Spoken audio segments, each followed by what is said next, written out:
Sefu, asalamu alaykum. Wa alaykum salaam wa rahmatullah. Kwema kaka? Kwema kabisa, heri. Bana, namshukuru Mwenyezi Mungu. Tunakutana kwa mara nyingine kuzungumzia taarifa za kimichezo. Kwa moja kati ya taarifa ambayo inachukua nafasi kwa hivi sasa ni wenyewe wanasema za kijasusi. Wanasema kwamba kikao kilichofanyika cha wekundu wa Msimbazi, taarifa wanazo na Selemani Matola wenda akang'olewa pale wekundu wa Msimbazi, na wanasema ni swala la muda tu kutangazwa kwamba Selemani Matola ameondolewa kuwa tena kocha msaidizi wa wekundu wa Msimbazi au kuwa kocha kaimu wa wekundu wa Msimbazi. Hizi taarifa sio za kuzibeza. Mara nyingi walikuwa wakitoa taarifa kama hizo na kweli zinadhihirika na kuthibitishwa dhahiri kwamba ni za kweli. Kwa taarifa kama hii, Sefu, kwako umeipokea na imetokea kwa upande wa pili na mara nyingi zinakuwa zikivuja hivyo, kwako unaichukuaje? Mimi mpiga ramli yoyote yule huwa sijawahi kusadiki jambo lake. Mimi naamini Simba ina mgogoro kwa maana ya viongozi, na ninachoamini katika mgogoro inawezekana ikawa tofauti na watu wanavyojua na uhalisia ulivyo, sababu pia nitakuwa napiga ramli. Kwa nini? Hata wao wenyewe kwa wenyewe wanahisiana, yani wao Simba wenyewe kwa wenyewe wanahisiana, fulani inawezekana anatuhujumu na fulani inawezekana anafanya hivi, ndio. Sasa kwa mfano huyu Alikamwe, yule mtoto ni mpiga ramli, na Alikamwe anadhani ukipiga ramli kwenye timu ambayo ina mgogoro mambo mengi huwa yanatokezea, si umenielewa?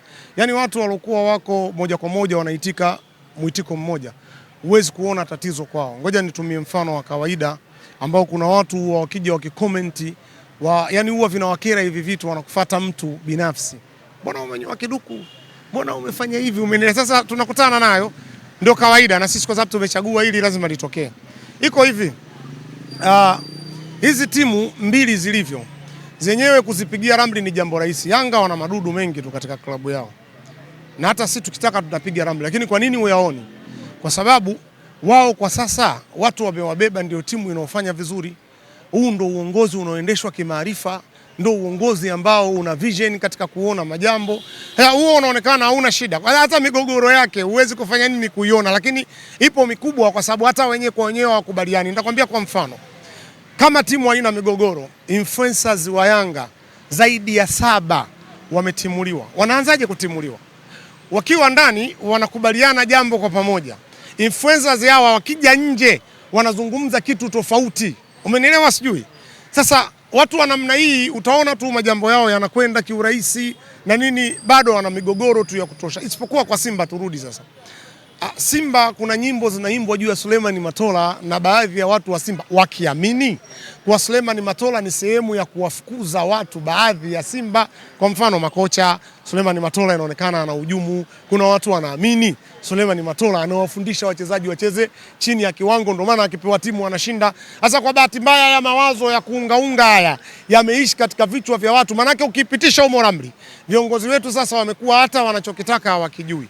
Yani wao wanaimbishwa nyimbo na watu wa Yanga na wanaimbishwa nyimbo na watu wa Simba ambao wanaimba nyimbo sio zao. Ni rahisi sana kupigia ramli hapa. Sasa nani akiwa ni jasusi? Ali anasema kuwa Simba kuna jasusi.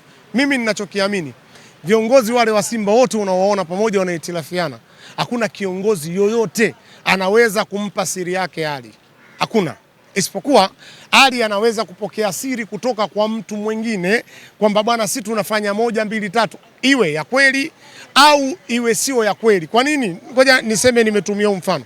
Pengine ni kweli yupo mtu Simba sio jasusi, lakini kinachoendelea Simba anaona kuwa ni tatizo, au kinachoendelea Simba anatafuta watu kumuunga mkono. Huyo anaweza kumpa story hali ya uongo au iwe ya kweli. Kweli wale viongozi wa Simba ukiwatazama namna walivyo, ile management ya Simba, kuna mtu anaweza kuzungumza na Ali hata dakika 5. Ali akai na siri. Nikukumbushe, kuna kipindi coach referee, ilikuwa ni mechi kati ya Simba na Yanga. Umenielewa vizuri? Hii mechi sisi tulifungwa. Lakini kama unakumbuka, Ali aliita vyombo vya habari siku moja kabla ya mechi akasema sisi tulikwenda kumkataa muamuzi usiku, tulikaa kikao na tulikesha katika. Angalia mtoto alivyokuwa hawezi kukaa, na mtoto akikaa na siri anasikia maumivu kama jipu. Kwa hiyo Ali ni mtu ambaye hawezi kuishi na siri hata moja, isipokuwa Ali anajitengenezea kaji umaarufu tu kwamba anaotea vitu na kuna muda vinatoka. Kwa Matola anaweza kuondolewa sababu ya dhana hiyo. Na tuambie makocha wetu. Mimi nilisema Matola hatoshi kuwa mwalimu mkuu, sikusema Matola hatoshi kuwa mwalimu msaidizi. na Matola anatosha kuwa mwalimu msaidizi 100%, kwa sababu Simba inataka kumkomaza Matola kwa sasa. Umenielewa? Sijui anastahili kuendelea kuwepo. Kama upo mjadala pia wa kumuondoa Matola huku kwa hali nimesema anaotea. Sasa kama upo kweli upande wa Simba au kuna mtu alitoka kumwambia tu hali kwa maslahi yake, ni kuwa viongozi wa Simba wanaenda kukosea kwenye hatua nyingine, kwa sababu mikakati ya Simba sio mikakati ya muda mfupi, ni mikakati endelevu, kuonyesha kuwa mikakati ya Simba ni mikakati endelevu, ni 4 years.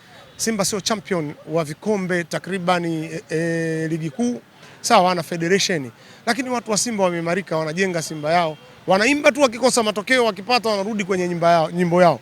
Manake wamejengwa katika dunia ya kimpira. Hata tuache kuimbishwa nyimbo. Ally Kamwe, mimi siku moja niliwahi kusema, Ally Kamwe kuna siku alivaa pensi nikamuona hivi kwa macho yangu. Ally Kamwe hajawahi kukimbia hata jogging, mpira ataujua wapi? Umenielewa sijui? Yaani kuna umekuja katika mpira unafahamu Kiingereza vizuri kwa sababu mpira umezungumzwa zaidi katika lugha hiyo na Kifaransa ukasoma mawili matatu. Sio pia kuujua mpira. Na kuonyesha kwa ufahamu mpira, mtafute wakati hana matokeo. Ufahamu mpira sio kuongelea tu, kuishi mpira. Umeelewa? Kupokea matokeo. Huwa anawakimbia waandishi wa habari anapokosa matokeo na kutoa majibu ambayo hayana msingi.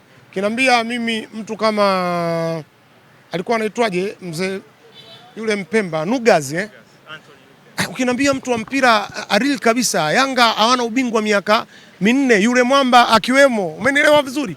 Anakwenda kujibu hoja studio. Yaani mtu anayejua mpira muoji wakati hana matokeo. Sasa unaniambia Ali hana uwezo wa kuleta jasusi Simba. Umenielewa vizuri? Ila tu hata yeye ni jasusi wa timu ya Simba kupitia Yanga. Tunasubiri muda ukianza kukamilika na sisi tutaeleza hadi tulikutuma ufanye moja yeye Privadinho. Umenielewa? Hata kiongozi wao mkuu kwa maana ya mdhamini, watu walishawahi kutoa kadi yake, alichukulia mashariki Upanga magharibi, sijui kama sikosei, ni shabiki wetu mzuri. Hata huyo rais wa timu sisi tumewatuma kwenda kuwapa ubingwa kwa muda mfupi ili baadaye waje walitimue bomu. Na tunashukuru moja wameanza kulifanya kwa sababu mpaka sasa wameua kabisa, yani katiba ya Yanga izungumzwe, na si lengo walikuwa wasipate katiba sababu wakipata wanaweza kusonga mbele. Lakini ukiacha hivyo tulimtuma pia sisi huyo kiongozi wao mkuu awatengenezee mazingira magumu baadhi ya wachezaji. Ujue kina Bangala mpaka leo walikuwa wanaweza kukiputa Yanga, kina Alidi ya Ucho, kina nani, tukajua itakuwa gharama. Wewe angalia Yanga inavyocheza sasa hivi. Kwa kama ni hoja ya kijasusi si hatujaanza kusema. Hata mimi tu nimeropoka nisamehewe. Inawezekana viongozi wangu hawajanituma. Kwa hiyo ni hilo. Ally Kamwe hana uwezo wa kujua chochote kilichopo Simba, na hata kama kuna mtu wa Simba anampelekea. Sasa hii niweke sawa sawa watu wajue kwa nini. Simba tuna vikao viwili. Kuna kikao kile ambacho unakiona katika TV na kuna kikao chengine kinakaliwa. Kikao cha kwenye TV kwa faida ni kikao cha kuambia watu tumekaa. Lakini wale tunawashuku kuwa wana tatizo huwa hatuwaiti katika kikao cha pili. Sasa Ally awe makini, hana uwezo wa kuona kitu chochote. Yaani Ally alijua kama Ibenge atafanya sabu Simba itafungwa. Hiyo ni ramli kaka. Yaani Ally alizungumza na Ibenge. Kwanza Ibenge hawezi kuwa karibu na Ally hata kidogo. Sababu anafahamu kwamba huyu anaweza kunifitinisha. Anazo elementi hizo za fitina. Lakini umezungumzia kwamba ujasusi Simba ndani ya Yanga upo, na ukamzungumzia Ally mwenyewe, ukamzungumzia Privadinho pamoja na Engineer. Mashabiki wetu wao ni mashabiki wa klabu ya Simba, wanajulikana, hawana shida. Umenielewa? Na wanapowavurugaga watu wanaowatambua huwa wanawataja hivyo. Sasa nikwambie ujasusi wowote hauimariki kwenye fujo. Ndio maana namuona Ally hata maarifa ya kuzungumza hana. Yaani timu ikiwa na vurugu haihesabiki kuna ujasusi hapo. Majasusi wanafanya kazi ya kujenga kwanza. Si majasusi wetu tumewapeleka wakawape kwanza ubingwa. Yaani wakija wakijitokeza namna hali ilivyo kwa sasa tutakuja kucheka. Na ndio maana Yanga walikuwa na mpango kweli mkakati wa kujenga uwanja. Lakini sisi tukawafuata au tuliwatuma tukamwambia bana, mkiwapa uwanja maana yake wanatufikia. Hiyo watu wa Yanga wajua. Sasa tunavumilia hadi muda tunasema, mimi nisamee viongozi wangu kwa kusema haya. Na yanawezekana yakaonekana kama yana ujangala ndani. Ila mwenye maarifa akae kwa umakini, angalie. Yanga hawana uwezo wa kuleta jasusi Simba. Mwenendo kilichobaki ni Simba na Simba wanashindana. Yaani Simba hawa kina Magoli, Simba kina Murtaza Mangungu na kina Mohamed Dewji wanashindana na kina Simba Gharibu, Simba Engineer, Simba Privadinho na Ally. Yaani Simba mbili zinashindana tu katika soko. Lakini kwa mtazamo tofauti. Hivyo na si lazima wakaishi na mitazamo yao. Sasa hii leo naweza nisieleweke lakini clips zinaishi. Na kila siku mtu mwema mambo yake huwa hayaendi haraka haraka, lakini baadaye ndo yanakuja. Saizi kuna speech baadhi unazisikia za Julius nyingi zinaanza baada ya mambo kuwa hayaendi sawa katika jambo lolote, basi anakumbukwa baadhi ya mtu. Kinachagua Avala hawakueleweka awali wakati wanazungumzia harakati, ila baada ya kuondoka Avala anasema mnaua mwili wa Avala, lakini maneno ya Avala na umaarufu umetanda kwenye dunia. Leo ndo tunawasoma kama wanaharakati, kama wana falsafa. Kwa hiyo wachukue maneno haya. Klabu ya Yanga haina uwezo wa kupeleka makachero, wa kupeleka mtu wote kwenye klabu ya Simba, ila Simba inao uwezo wa kufanya hivyo, na ndio maana hata mahitaji. Tunasikia Yanga wanasema sasa dirisha dogo wanamsajili Mpanzu. Mwasikia Simba wanasema wanamsajili nani? Bado hajasema. Asiwezi si kusajili Yanga kwa sababu ni timu ndogo. Sisi tunafikiri kwenda kuchukua timu zilizozidi au twende kwa timu ndogo ambazo hazina tabia ya ufisadi. Umenielewa vizuri? Naam. Sefu, tuelekee sasa kwenye ligi kuu ya NBC. Tunajua tuko kwenye mapumziko na dirisha la usajili mdogo linaenda kufunguliwa. Simba Sports Club wapi irekebishe kuelekea kwenye mashindano ya msimu mashindano yanayokuja hapo mwakani? Simba Sports Club imekosa legend. Simba Sports imesheheni watoto na vijana wadogo wengi sana ambao wakiwa katika uwanja, kila kijana ukimwona Abraham anachukua mpira ana dribble anaingia ndani. Elim Panzu anachukua mpira ana dribble anaingia ndani, si ndio? Ukimtazama Budo hivyo hivyo. Sasa nyote mna dribble. Alafu mkifika kwenye final say, maamuzi ya mwisho nani anafanya? Lazima uwe na legend, mtu mzima mmoja ambaye ameona mechi nyingi kama Mamba na utulivu, mfano wa Clatous Chota Chama. Mimi nikwambie, kwa ubora wa hii Simba unaomuona, ukimwambia leo Clatous njoo, unaweza kwenda kuona kitu kikubwa na usitegemee ukasema huyu ndo tulomwacha. Simba tunatakiwa kutafuta legend, watu ambao wanaweza kutoa tafsiri sahihi baada ya kudribu. Mpira ukifika kwake yeye ndo anauambia mpira hapana, mpira unatakiwa uanze pale au upigiwe hapa pasi ya mwisho.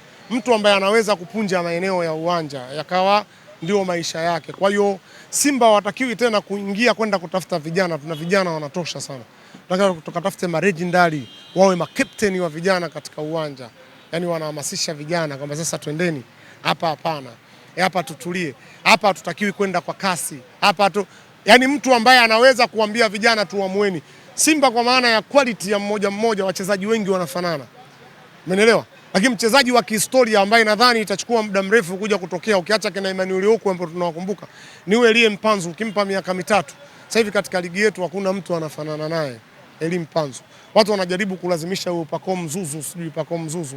Lakini ukiangalia Elie Mpanzu, hata mwalimu labda unaambia kwa sababu mkongo mwenzie Ibenge amesema katika wachezaji hatari Tanzania ni Elie Mpanzu. Tukampa na mchezaji mwenzie wa Azam winga mnamuita Idi Mwalala.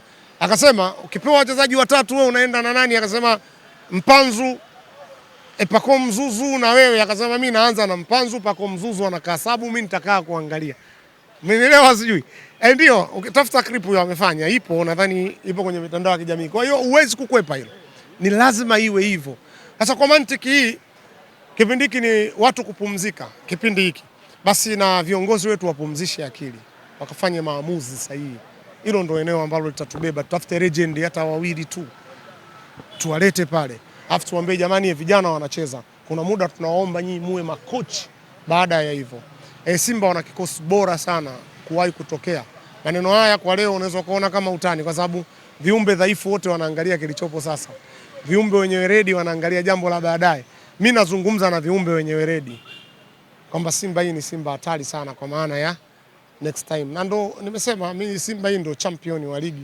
Sasa kuna mtu anakwenda anaguna. Sasa unaguna tofauti kwani ya Simba na Yanga ni pointi 10. Tukiwa mechi tunafanana na tukashinda tofauti ni pointi 1. Sasa wewe unaeguna manake hujui kabisa mpira. Nikupe pole. Kwa hiyo ni hilo. Ushauri wangu mimi kwa viongozi ni hivyo. Tutafute legend hata wawili. Lakini wenye uwezo tuwalete kuja kuamsha, kuwapa wachezaji hawa, kuwaonyesha namna gani mnatakiwa kufanya.